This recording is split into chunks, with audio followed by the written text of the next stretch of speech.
Hello and welcome to Who Corners Corner. I'm one of your hosts. My name's Jeff.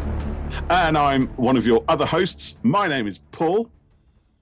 And thank you for joining us tonight, dear listeners. How are you tonight, Paul? Yeah, I'm very good, mate. Are you well? You're looking a little bit wet around the trousers there, Jeff. Yeah, I'm drowning in work at the moment. Amazing, yeah. Yeah, it's all. Anyone would think we were professionals at this, wouldn't they? Yeah. Actually, no, they wouldn't. No, they really wouldn't. Is that going to be the only water-related pun tonight? No, I believe there can be many more. I'll have a dig in at the deep end and see what I can pull out. Well, I'll plumb the depths here and see what I can get as well. So tell me, Jeff, why are we making a really piss poor attempt at watery jokes while we're doing this? Whatever this is. Like many other fans, we have been hyped up on Sea Devils after Yes. for Legend of the Sea Devils, which followed Eve of the Daleks last week. Yeah. So we thought we'd go retro for this episode and do our first classic review. Mm-hmm. So we're taking a look at the Third Doctor adventure, the Sea Devils. The Sea Devils. So this is one that I've seen a couple of times before, but I have watched it in a couple of years. And I really enjoyed watching it again. Did you? I did. I did a retweet a couple of days ago because a while ago now I'd done a tweet saying a while ago I'd done a tweet. Yeah, a while ago, the Sea Devils are the classic villain I'd like to see brought back, and I quote tweeted it with "Dreams do come true." So I'd always liked their design, and I like this adventure. And Warriors of the Deep is a good one as well. So, to me, they felt like really kind of one of the last, major classic villains, even though they've only been in 2 adventures, really, and a handful of comic appearances and stuff, But to see that, that shot in the trailer was really exciting. This for me was, really was quite exciting to see something I've wanted to see for a long time, and looking so good as well. Looking really good. Yeah. Really good, yeah. So very excited for Legend of the Sea Devils. So we thought we'd go back to the past and have a look at this episode of time. So this is one of the ones where the Doctor and the Master are the Master's in every episode, every story of this series, isn't he? I think. No. That is the previous series, Mr. Jeff. Okay. So, the previous season to this was season 8, I believe, which is out in the collection. That started with Terror of the Autons, where Joe Grant joins the Doctor as his new assistant, and it runs all the way through to the Demons. And yes, the Master is in every episode of that season. But this run, season 9. This is the only adventure that he appears in, I believe. Right. So they decided that, I think Terrence Dix and Barry Letts kind of said that we've made a bit of a mistake when including the Master in every story of this season. So we're going to bring him back just occasionally, I think. So obviously at the end of the Demons, he was arrested and driven away at speed to the boos of many villagers and Morris men. And clearly he's spent the intervening time working his way to the top of the prison in which he is imprisoned. Funnily enough. Yeah, amazing. It is actually quite late, people. Just to let you know. Late. So at least 7:30. Yeah. So the episode, the story opens with what I presume is a submarine being attacked, and it's the kind of thing actually that I'd love to see. Well, you redone modern, but you did get it a little bit in Cold War with the Ice Warrior on sub. But just one of my notes here is guy at the start covering his face and screaming, and he puts both hands over his eyes and he screams. Yeah. It's really catchy. I thought it was brilliant. He's on his way to see the Master in prison. Wants to have a little kind of chat with him in his new place, and this amused me to some degree actually, because we get that little prologue type thing, which if it was in the modern series would be the pre-credit sequence. Probably something a little bit more kind of impactful than a little bit of shaky scenery and the scream over the face, and it possibly wouldn't be pronounced received pronunciation. That's the word, isn't it? That's one thing that got me in this story. Actually, everybody speaks terribly well, which I haven't seen this like you for quite some time, but it did strike me as that. Anyway, the plot is from the Doctor's point of view that he and Joe Grant go to visit the Master. And they spend all of 2.5 minutes talking to him, and the prison governor, Trenchard, who claims to have the Master under control, but as we soon realise, it's completely the other way around, which is... So I've got a couple of notes here. So, and then the Doctor learns about these disappearing ships because somebody tells them about them. And the Master's like, why did you... Oh, that's right. Trenchard says something about it. And the Master says, like, why did you tell him that? You know, and they're like, well, it's nothing. Let's hope so, says the Master. And then, of course, in the very next scene, the Doctor's like, what about all these disappearing ships and stuff? And decides to pay the guy who brought them in on a boat. He robs his boat for the price of 10 quid. The guy looks the other way, goes and grabs himself an ice cream. The Doctor nicks his boat, drives off to this naval base. Meanwhile, Joe Grant is it's like, oh, hold on, I want to go after the Doctor. So she gives the guy another 10 quid and she robs his motorbike. And now she goes to join the Doctor. And then they make my note here is the third Doctor just doesn't care. He does whatever he doesn't wants. Give a damn. He uses the boat and goes to look at the torch boat. And when he gets into the to the prison, he takes the piss out of the Master for looking like he's put on weight. So he put on weight, old chap.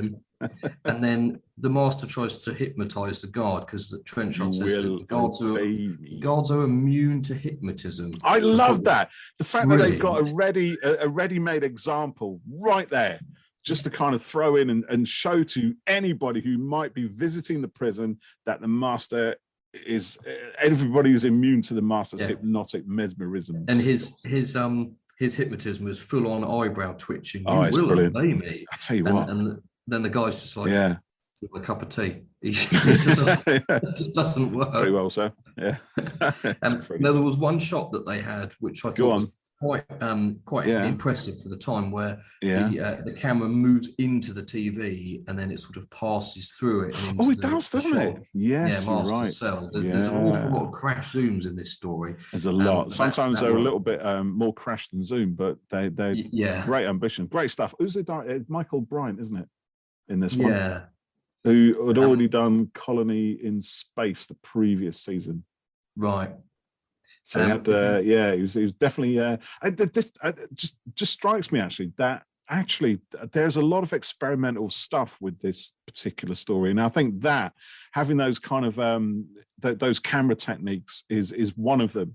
I think because they use that a lot in the Pertwee stories. I've noticed recently, but whether it was more after or before this one, I don't know. But interesting. There's a shot later on in one of the later episodes where the Doctor is running after a sea devil through not tunnels, but it looks like it's kind of scaffolding type stuff, and the shot is all an angle on its side, and it was quite quite an unusual sort of shot. In Who at the time. One of my notes here as well is as the Doctor goes towards the Master Cell, there's quite an obvious set of fencing swords in the foreground of the shot. Yeah, they're there, aren't they? Yeah. Play a little bit later. Yeah. I love the relationship between the Doctor and the Master here because they're both obviously enjoying the verbal sparring and stuff, and they're like old friends but enemies at the same time, which is a sort of aspect that was brought back out with Missy, and was used to go on about he was a best friend and all this sort of thing. And there's a mention in this of being at school together. There is. You're right. We finally see that in series 3 with Tennant, don't we? And the untempered schism and everything. That's right. So towards the and the Master watches clangers as well, doesn't he? Love that. Love that. The Master watches clangers. He thinks it's real. But Delgado's expressions whilst he's watching it are brilliant to watch because he's kind of involved and slightly disparaging of it. And I think actually that I can't remember there's an exchange he has with Trenchard. Trenchard comes in and doesn't get it. He doesn't get why the Master's watching this. All he sees is some weird puppet. And I think he points out, doesn't he? They're puppets, you know. And then the master's like, really? Like that? But I get the feeling that the master knows that. He's taken a piss out of Trenchard. Oh, really? Because Trenchard is an absolute idiot, and he's taken advantage of him fully. And the fact Trenchard doesn't get that the master gets that he knows they're puppets, you know. The guy's not stupid, but sadly Trenchard is. Yeah, I thought that he was real for some reason. So we only really get a quick glimpse of a sea devil in this one, don't we? There's two workers and one of them gets killed, doesn't he? And you see just the hand, I think, isn't it? There's a couple of times when you only see hands. Just the little hands. Yeah, that's it. Yeah, or is that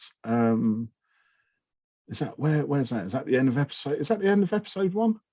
Well, the Doctor and Joe get stranded on the island after the boat is blown on the fort, which I thought was that's brilliant because right. It looks like a wooden boat, and then it kind of just off camera. There's a massive explosion, and then you see it just like a little bit of flame on it.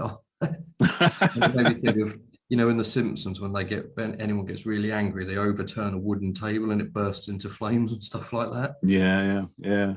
That's right. Yeah, you're right. It is at the end of episode 1, isn't it? Yeah. So Clark and Hickman, the two guys who are in the old sea fort, which is having a little bit of work done to it. So these guys are just kind of caretaking the place there, playing a bit of cards or something. And yeah, one of them gets had by the creature.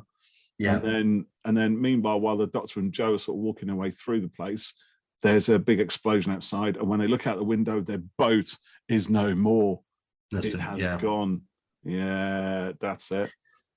So in part 2, I've got a note here that says there's some techno babble about radios near the start, which I thought was a lot of, techno babble.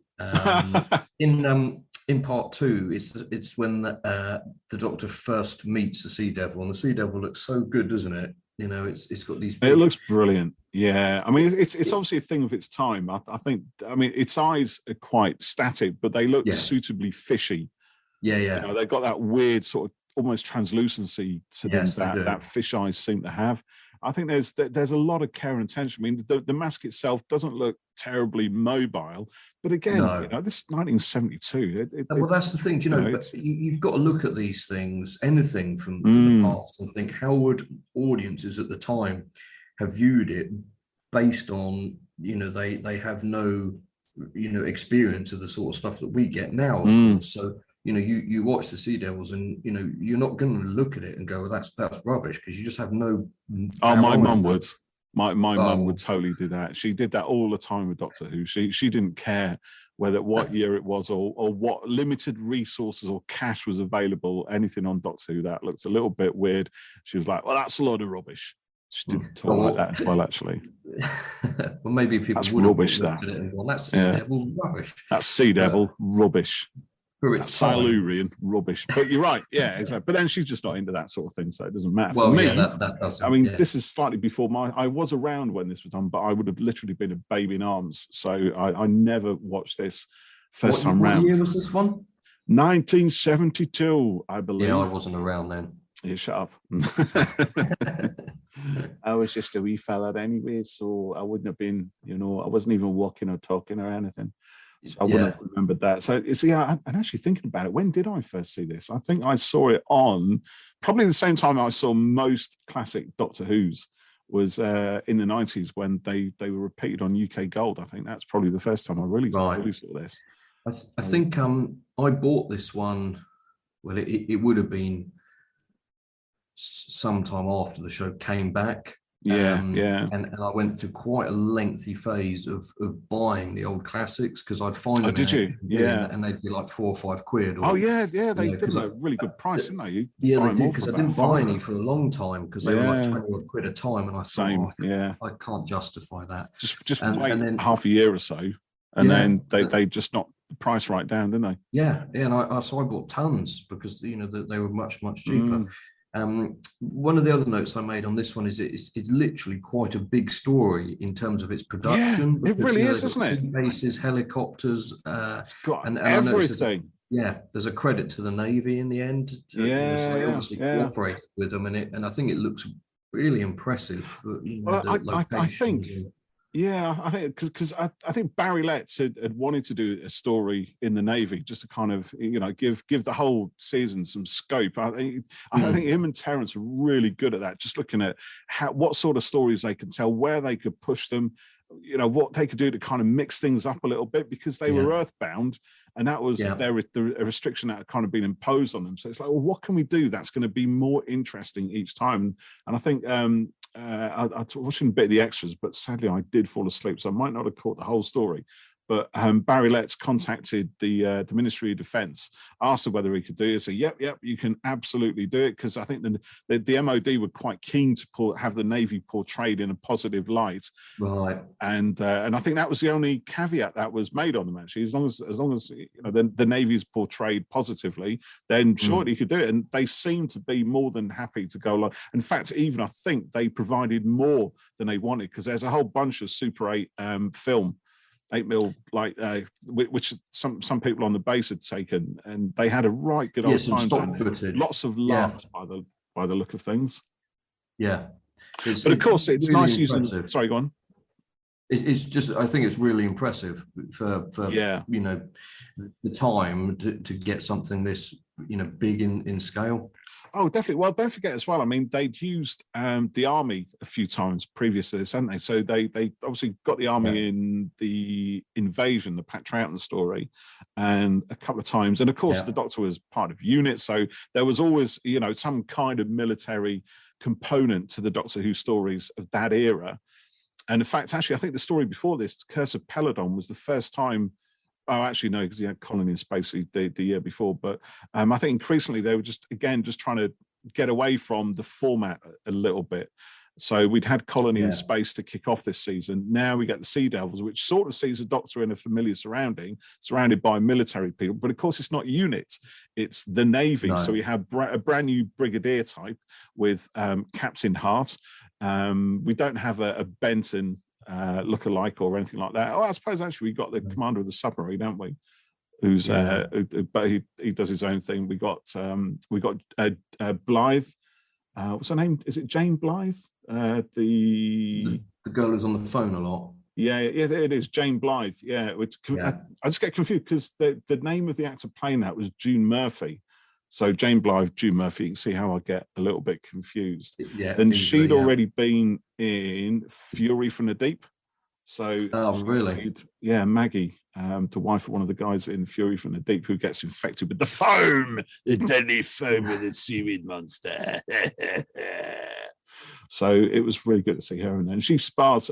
Well, you can tell there's a bit of chemistry between her and Joe Grant as well. There's sort of identification between the two of them. She gets treated badly by the ministry guy later on. It's this story is packed full of. One thing I was thinking of when I was watching this, right? Because again, I watched 4 episodes in one go and then watched 2 the night after. I could have easily, I think, watched all 6 if I hadn't just had something else to do. But because it's a thing with 6-part stories that sometimes they feel like they're too long. So you get some kind of artificially created, sort of story break. So you get like a 2-parter followed by a 4-parter. Or if you look at the Seeds of Doom, Tom Baker's story, for example, right, you get 2 episodes set in the Antarctic, and then you get 4 episodes set in the middle of England, right, as they battle the Krynoid thing. But this one doesn't do that. This is a 6-episode story. It's one story divided into 6 chapters, kind of in a way like the Flux was, but you can tell there it's seamless. The whole story has a beginning, middle, and an end. It doesn't have 2 beginnings or one false ending that leads on to a beginning of another phase of the thing. You could argue that maybe it does change direction slightly in episode 5 when the Doctor's in the base of the Sea Devils, but actually no, because that's just the conclusion of the story. It's a natural progression for it. Exactly, and that's what I really like about a lot of these stories from this era.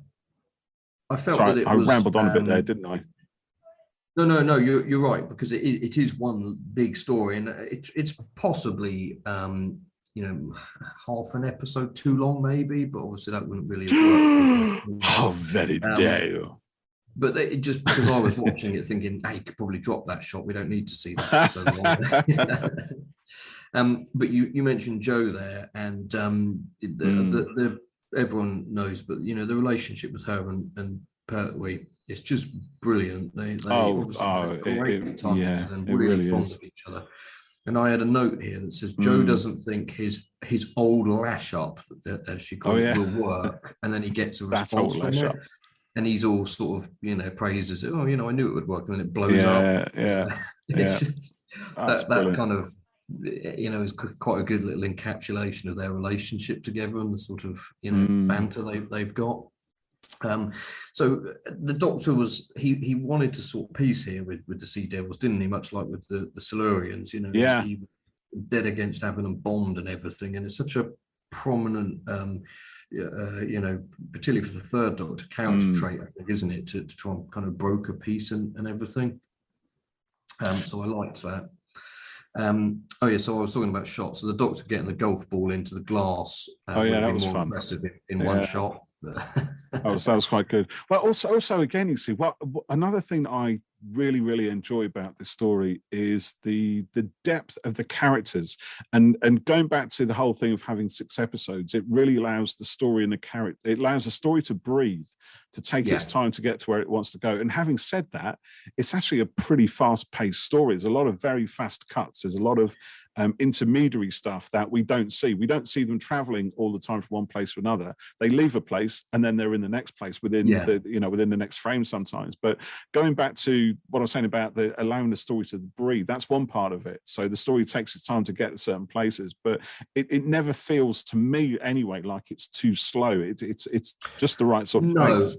No, you're right, and I said it felt like it was a little bit too long, and I think I was just kind of looking at it from, you know, I could probably live without this shot of him getting into the boat being this long, you know, that kind of thing.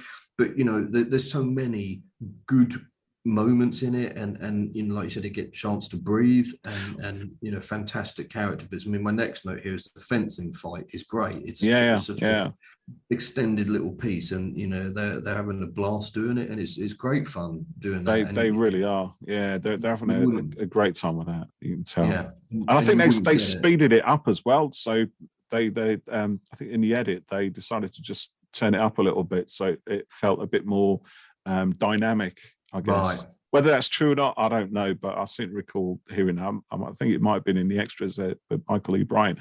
But I just wanted to say on the character piece as well, because and going back to the bit with the Doctor putting the golf ball in, because that directly references the whole conversation that Trenchard had with Hart. So when the Master breaks into the naval base to steal some sonar components, Trenchard goes right up to Captain Hart's office and distracts everybody. Hang on, is that when the Master is walking around in disguise by wearing a hat?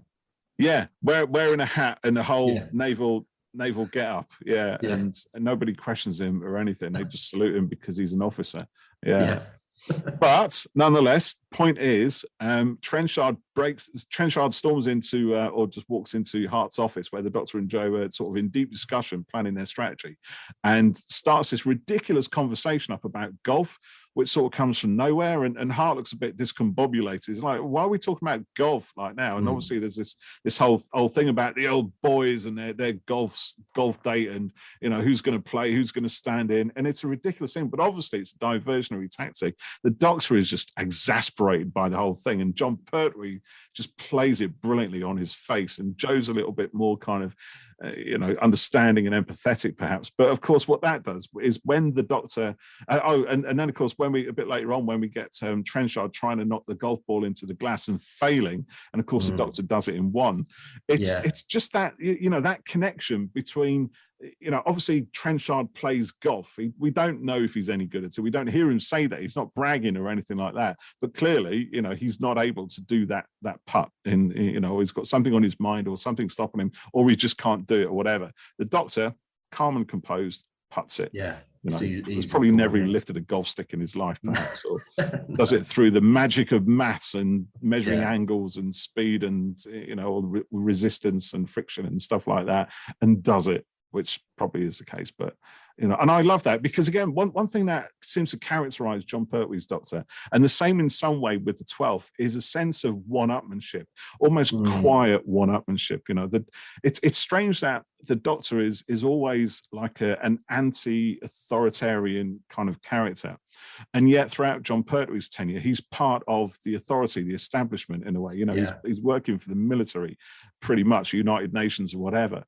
But of course, it's not quite that straightforward. But what we see in Jon Pertwee's tenure is a lot of authority figures coming through.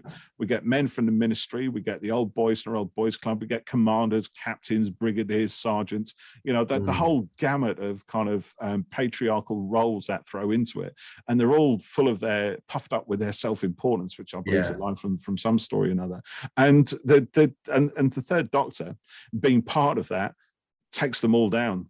In just a few short words, a few sentences, but he can only take them down because he plays that game of one-upmanship. So regardless of what they think of him at the start, like he's a clown, he's someone who wears crazy clothes and has ridiculous ideas and notions of environmental, and peace and equality and everything else.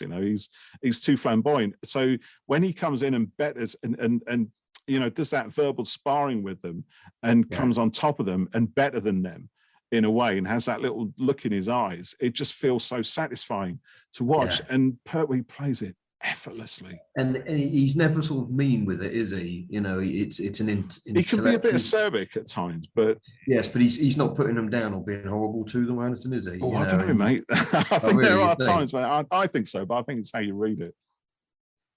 Say that again. I think it's how you read into it, isn't it? So yes, possibly, but maybe I didn't think he was that mean. I had a note here. This was from part 3. There's a bit where the Joe sees the Doctor at the window. He's in the cell, I think. And I said it's a bit like a cuter version of Donovan 10 when they see each other. I thought that as well. Yeah, and then she does a little twirling moustache thing for the master. Yeah, that's right. Brilliant. And really good stuff. Just another great moment. Yeah. So the cliffhanger part of this one is they're trapped on there. They've got the master behind them. They've got guards to the side. And mines to the other side, and then the sea devils out of the water, which is their sort of iconic moment. That's isn't the it? moment. It got me thinking. Actually, I wonder if they'll do similar for Legend of the Sea Devils. I think they have to. They've got to, and I wonder if they'll modernise it by maybe, I don't know, they leap out of the water or something. I don't know. Yeah, maybe they'll come steaming out there in some way. Yeah, jumping 20 feet in the air with dragging up a Merker. That's what I want to see. Yeah. There's no Merker in this one, is there? So we'll leave that till the next Sea Devil based podcast that we do, because there will be another one, people. We're not just gonna leave it in this one. I'll tell you now. We're gonna go deep. Just going back to what you were saying about the Doctor broker in peace, because apologies, I kind of cut you off on that one. So it's worth talking about, I think, because this is something that happens in all of these. So we've had the Silurians, or Doctor Who and the Silurians, to give it its full title, and same thing happened there, and it was it all ended in tears as all the Silurians in that combine commune or whatever were blown to smithereens, and then we had it in this one. Although it seemed to me in the Sea Devils to be a slightly less emphatic part of it. The Doctor mentions it because he wants to fight again. It's not kind of it only really sort of happens at that point. That's obviously the goal, but it's not kind of I think it's quickly dealt with. It seems to me, doesn't it? I mean, none of them really seem to take it. So the Sea Devils at first don't take it seriously, and then sort of entertain the idea. But I think when the submarine breaks out, or they blow up the cave wall to escape, and then the master tells you, "See, I told you, humans, what they like." And the Sea Devil's like, "Yeah, you're right. Yeah, there are a bunch of buggers out there. They can peace for can take them to war." And then, of course, on the human side of things, we've got the man from the ministry who just wants a nice breakfast and treats everybody badly. Wants to sort of be a bit of a hero type, and he just wants to. But what I like is the fact they reference the Silurian story, and the Doctor can't really get a word in because what the man from the ministry said. I can't remember his name, but what he says is, yeah, well, how was that dealt with? What happened there? Well, the brigadier blew them up. So, quite the right thing to do. Yeah. And it's like there's no way for the Doctor to really succeed in this. So, and it seems to kind of peter out in some way. So it's there, it's present. It doesn't really go anywhere. It provides a little bit of conflict and a bit of interest, and that's not a bad thing. Don't get me wrong. I'm not using it to kind of trash the story, but it moves on very quickly beyond that and into the next phase of it. Yeah, it ends. Well, I wrote here, mankind, of course, bombs them with no interest in peace, and it's a bit of a, the fear of the unknown. They don't know what these creatures are. They're not interested. Whereas you can see, when the Doctor talks to the Sea Devils, I'm going to try and do an impression of him now, but he says they will don't do that.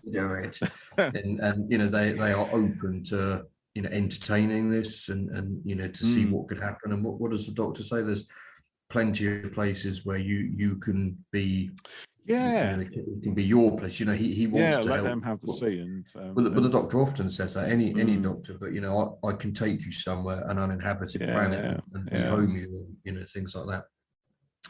So I had a note here on part 4. That sequence with the landmines and the sonic is great, and the scream from the Sea Devils is horrible. It's pretty nasty, isn't it? It's an awful noise, and it's nearly as awful as the incidental music.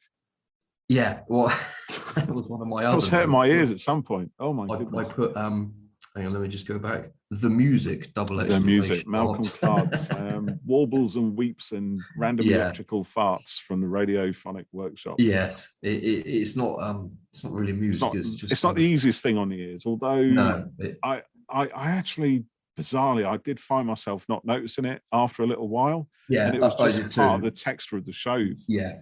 It eventually sort of goes into the background a little bit, But I think actually that sequence in the minefield is when it comes back with a vengeance. Yeah, because it's really nice. Because we not only have the music in inverted commas, but we have the sound effects as well. When the Doctor and Jo are trying to run through the barbed wire, and I know what you're going to say. He throws himself over it. But when I was watching it, I was like, what the fuck? The hell is he throws himself down on that barbed wire, which, okay, that's what you're supposed to do. So that's fine. And I laughed and I was like, okay, I thought he tripped and they just left it in. And then he does it again. Yeah. And I was like, oh, okay, I got it now. It just looks so I loved it. I love that. But it's like it's like when you get so Pertwee was in the Navy apparently, wasn't he? I'm sure he was. I think so. Yeah, he was. Yeah, he's got a tattoo which we saw in Spearhead from Space when he's in the shower, doesn't it? So he was, and he was in the Navy Lark as well. So there's always been that bond with him in the Navy, and clearly he knows what to do with barbed wire. Well, he obviously does, and we all know that Pertwee loved the action and the vehicles and the adventure. And in fact, my next note, it's almost like a plan. There's quite a lot of action in this one with the shootouts in the base, and it is quite. If they did this today, this would be a real thrilling kind of actiony piece. Oh, it would be, and for the time, still good, It is, because obviously things were written at that sort of pace back in those days. That was just how TV was, and even exactly. Now, to me, it didn't feel slow. It felt right. And okay, you could trim it down a quarter of an episode if you really wanted to, but think what you would lose. Well, that's the thing. There isn't really. You wouldn't lose anything plot-wise. It would just be shots that were too long. It would be. But then again, I think with those things, they add color and texture. To the story. I quite like those things are really important. I think it's something that it's quite easy to forget about those.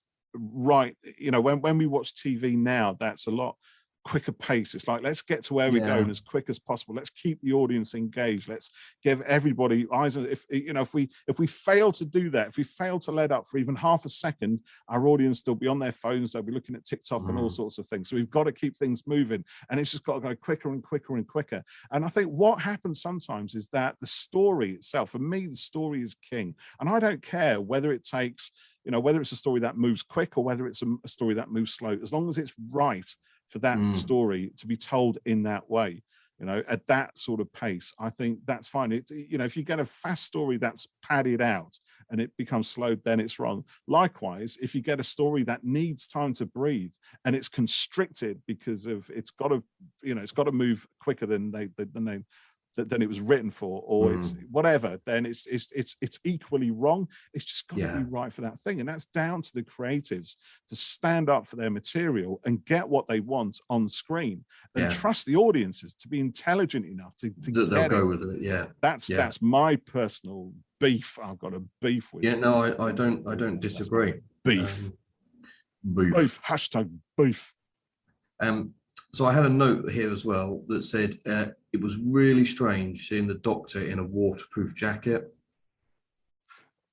Well, you mean the puffer jacket when him and the Master come up to? When they look like Zygons? Yeah. or do you mean the blue one? It was the blue one in the diving bell. Yeah, it's got no frills on it. There's no velvet jacket. It's like seeing him in a tracksuit or something. It's not right. The Doctor in a tracksuit. Yeah, that'd be fun. Yeah, it's a great story.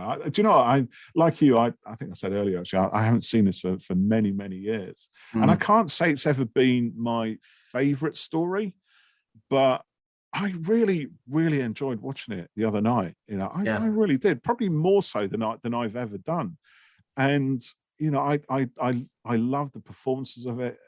Delgado's Master is absolutely magnetic. I think if anyone listens to this podcast hasn't seen any Roger Delgado episodes, third Doctor Master episodes, go out and watch one now. You must, because you can see the friendship between them, and they're really enjoying that time together, and because they were great friends in real life, weren't they? Yeah. He died, didn't he, Delgado? And he did. A couple of years after this. Was it when? Because one of the reasons that Pertwee left was because was Delgado not in it as much, or had he died? Well, he died at the end of after season 10 had been filmed pretty much. Yeah, so it was a car accident, wasn't it? Yeah, he was being driven to he was filming in Turkey on a movie somewhere out there, and the guy driving him to the location was just getting a bit tasty around these mountainous bends, lost control of the car, and it went off, and it was pretty horrific by all accounts. But I think you're right. I think Pertwee, I don't think any of them really did, listening to the documentaries and the interviews and reading up around it. I don't think any of them, from Pertwee and Katie Manning and Barry Letts, Terrence Dix, and the directors and everybody who was involved, they never got over that. I think they all carried the grief and the loss of that right through. And I don't know if you can really tell in the change between season 10 and 11, but to me, it does feel like some of the life has gone from to a degree from the show, and it might just be a almost like a psychosomatic thing. So because we know, it doesn't feel the same. Season 11 doesn't feel the same as everything that had kind of gone up to that point. It does. There is a difference, but then it might just be because we've got new opening titles, we've got a new companion, and things have a different kind of polish to them. But really sad actually. This was a great story, and it obviously this was a great adventure, and obviously made an impression on me because of the fact that I'd been wanting to see the Sea Devils again for so long, and we need to look at Warriors of the Deep next, don't we, with the fifth Doctor. We do. So, did you recognise the submarine captain as well, or submarine commander? That beardy fellow, the tall fellow with the rather lush beard and the somewhat piercing hooded eyes. No, I didn't recognise him. Everyone puts you out of his misery, right? It took me a little while to get it, but then I saw his name in the credits, and I thought, of course, it's him. It's a somewhat younger Donald Sumpter, who was the president or Rassilon in Hellbent, the Peter Capaldi 12th Doctor episode, Hellbent. Yeah. So obviously a little bit older in them days, but it's just thought I'd kind of land that one in with you, Jeff. Just to show off my actor knowledge type stuff. Your eye for talent. Yeah, my ability to recognize actors or half recognize actors, and then to find them online and figure out exactly who they are and who they. Do you ever watch it and you go, oh, who's that? Who's that there? They look familiar, and you spend ages kind of trying to figure out who they are. And of course, now I've got Freya. She just, as soon as I say anything like that, she's on it pretty quick. Yeah, she's already Googling. She's on IMDb and everything. So yeah. But yeah, I thought that was kind of cool though. You know, the old president. Yeah, that's great. Had me going for a while. Have you read the books of the Sea Devils? No. Oh man, you need to. Right. This book, I got several editions. Right. Look at that. I've got an old one and a slightly less old one. Right. But the book, written by Malcolm Hulke, who wrote the script, the TV script, is a really great character analysis of Trenchard. It's all the prison scenes are told pretty much from Trenchard's point of view, and it goes into, you understand him. I mean, this is the thing, right? Malcolm Hulke being a proper lefty. I think he was quite politically active in his day as well.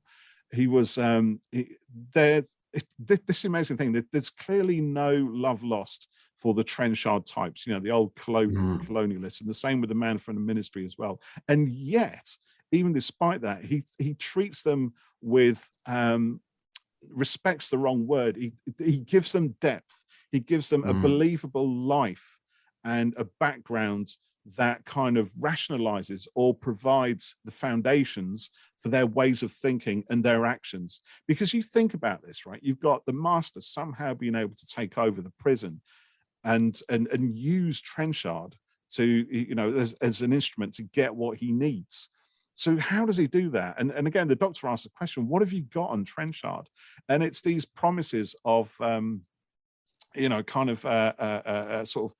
it's giving him a sort of chance to find his heroism in some respects, to be a hero, but by defeating a foreign enemy power. Yeah. And it's the same thing that the doctor says to Walker.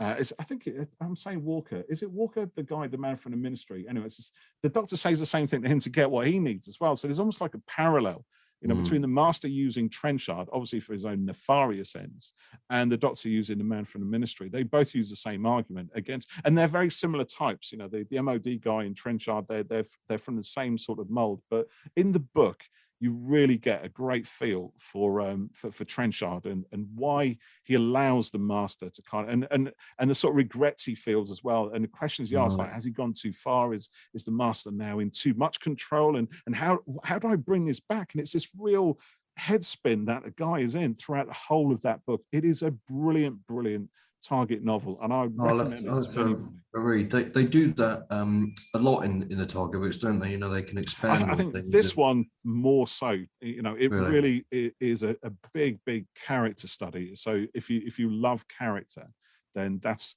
a great novel to read. Well, on the flip of that, if you like comics, yeah, I feel like I can't follow that with any kind of. Well, actually, no, I'm not saying that comics aren't. Comics are great, man. We both love comics. I love comics. There's a really good 12 and Clara story, which is called School of Death, which has got the Sea Devils in. And it takes place in Scotland at a kind of mysterious old school. And that was a really good story. So if you haven't read that, it's worth checking that one out. Nice. So we did a tweet earlier. We did a tweet. Thoughts. So I'll read a few out for us here. Yes. So Aidan CG01, he says it's a great episode. Watched it for the first time in full last year, having previously seen clips from it, and loved it. The Sea Devils themselves are quite creepy in places. And the fight scene between the Doctor and the Master is superb. And Aidan has kindly put a sword fighting gif there. He's done a gif there. Oh, I tell you what, I meant to say this when we talked about the sword fight actually, but there's a moment where the Doctor, halfway through the fight, the Doctor whips the sword away from the Master. It's almost at this point actually when they're falling over the table and eats a sandwich, right? Has a little bit of banter, and then gives the Master back his sword because he wants to carry on. he wants to continue this fight. He's like, oh, I've had enough. I'm enjoying this, right? Let's do some more. So he throws his sword back to him, and then the Master has to resort to dirty tricks of throwing a knife. It feels like a little ad lib there.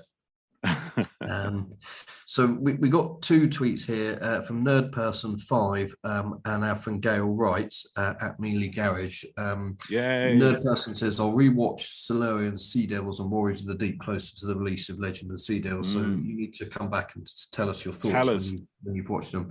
And Gail says, that reminds me, I watched the first episode of this story a few days ago, so we'll need to return to it and watch the rest. Yes, so maybe do that, Gail. Do that. We do this. Multiverse of Mikeness, he says, I've only seen it once about 5 or 6 years ago. Like most 6-parters, I remember it being plodding and boring for a lot of it, but with notable iconic moments like the clangers or the sea devils emerging from the sea. Definitely need a rewatch, but I'd say it's distinctly average. I'm not talking to you anymore, Mike. Yeah, Mike, I'm turning away. I'm turning away. I'm not going to talk to him anymore. Paul's in tears now, but maybe our podcast will help you go back for a rewatch and a reappreciation. Cooper Hillier says, I love it. It is one of my absolute favourite stories from the Third Doctor's era. Even though it's a 6-parter, there isn't a dull moment throughout the whole thing. The Sea Devils are one of the best, and I'm so happy they're making a return this year. Nice. And then someone who I think is new to us, Gary Pryke, the ever living, whose handle is the Banzai Kid. He says, though not overall one of the greats, it does have a lot of good moments. The Sea Devils coming out of the water is iconic. The Doctor and the Master scenes early on show glimpses of the friendship that they have always had, even though they're enemies. The Clanger scene is very funny without making it out-and-out comedy, and it's nice that it was homaged later with John Sim watching the Teletubbies. Yes, it was, wasn't it? I remember now. Yeah. And he says, Pertwee is a great Doctor, but I think Delgado steals the show, the original and best. Latoro Medina says, great story, one of the 6-parters that never feels long. Iconic moments such as the Sea Devils on the beach and the Master and the Doctor having an epic sword fight. Yeah. James H, who's at fitgeek_UK, says, a great idea, but one of those stories where right from the word go, you know how it will end, even though the Sea Devils aren't necessarily evil or bad. The Last Centurion, who is at Kelly's Encanter, says, my overriding memory doesn't even involve the story itself, rather the soundtrack. The music from the show was on a vinyl I had as a child. It terrified and fascinated me in equal measure. It was always on. It still haunts me. See, you know, I listen to quite a lot of film scores, and you know, they bring back memories, don't they? They do. Yeah, they play things in your head, and they live with you. You know, outside of the film, and you know, we said this music wasn't for us, but look at the effect it's had on Lost. That's brilliant. DWSSG01 just says terrific story. Jason Thompson, who's at Jason_JTT, says, thanks to the BBC Two repeat season in '92, which maybe was when you saw it, Paul. This was my first look at the Third Doctor in action. I was 13 and just at the start of being a fan at that time. I loved it. The music's unique, the monsters well realised, and Delgado is sublime. Yeah. And then John Porter at JS Porter 1966 says, it's hugely memorable, certainly one that I remember from original transmission and the odd repeat. Yeah. I watched it the other day, still stands up well. Apart from that backflipping little one, looks epic, a superb cast, but it's a bit long. You know, so that's fine. You know, so many people there love it. It's brilliant. It's a lot of love for this story. Yeah. There is a lot, yeah. So yeah, I've really enjoyed watching this again and diving into it for now. So hopefully, dear listeners, you've enjoyed our first bit of Classic Who review. Classical review. We're